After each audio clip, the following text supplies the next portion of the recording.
soo dhawaada magaalada Paris iyo xarumaha dalxiiska iyo ganacsiga ugu waaweyn magaalada Paris.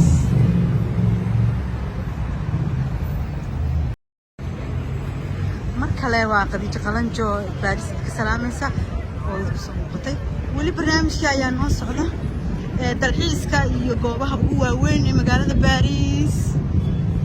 soo dhawaada magaalada Paris iyo xarumaha dalxiiska iyo ganacsiga ugu waaweyn magaalada Paris. habeen wanaagsan waa Khadija Maxamed Cali Qalanjo oo idin habeen wanaagsan. halkani waa Ubera waa xarunta dhaqanka iyo hidaha muusiga iyo akademiyada waxaa la yiraahdaa Académie Nationale de Musique Paris Opera. halkani waa Paris Opera. halkani waa meesha kaliya dhaqanka ku kaydsan yahay. waa xarun aad iyo aad u weyn. hadda ka hor mar baan imaanay waxaa ka socday koroonuhu baa lagu jiray laakiin hadda dadkii dhan waa isku soo baxeen sanadka cusub ayaa lagu jiraa. halkani waa xarunta Opera ugu weyn magaalada Paris. xarunta dhaqanka akademiyada dhaqanka iyo muusiga. wadada ayaan goy doonaa. taariikh weyn oo fac weyn ayay leedahay halkani Opera.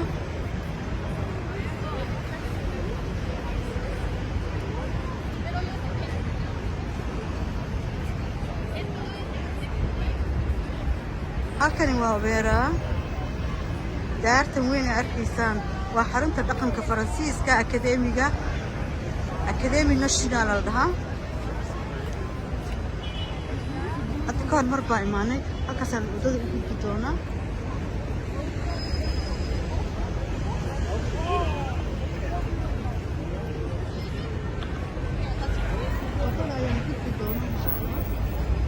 kabacdina halkaas ayaan dusha ayaan idinkaga soo gudbi doonaa. ku soo dhawaada.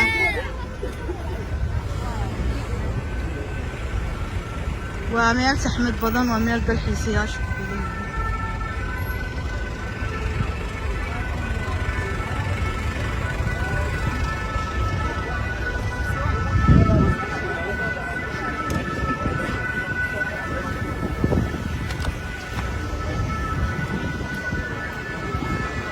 halkani waa Opera.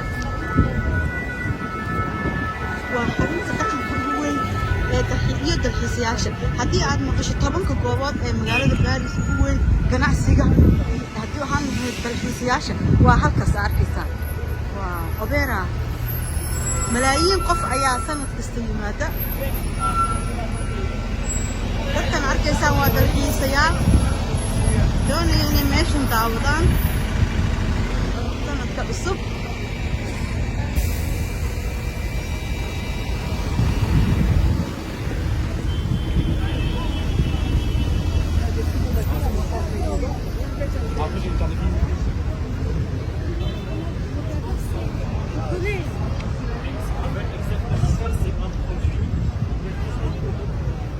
haddana halkaas dhinaca kale ayaan gudbi doonaa. waa shirkadaha ugu waaweyn ayaa halkan ka samaysan. dukaamada ugu waaweyn ayaa furan.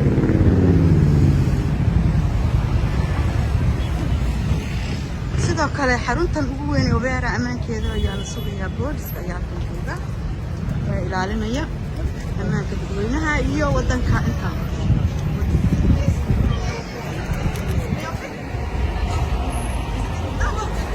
gawaarida dalxiisayaasha ayaa halkan ku badan.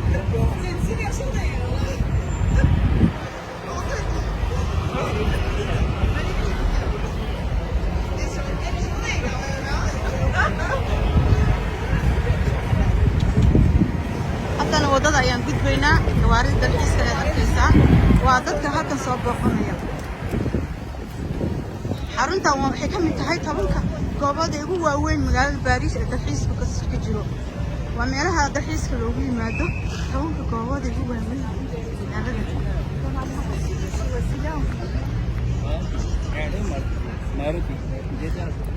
waxaa jira 10 goobood oo magaalada Paris dalxiiska loogu yimaado halkana waa magaalada Paris gaar ahaan Opera haddaad maqasho Opera waxay ka mid tahay 10ka ugu waaweyn ee dalxiisayaasha ay yimaadaan intaas ayaan ku soo afjaraynaa intadeena dambe waxaan ku dhaafayaa goobo kale intaan kaga soo gudbinayno oo sidan oo kale waa qalanjooda ku dhaafaysa sidaas iyo habeen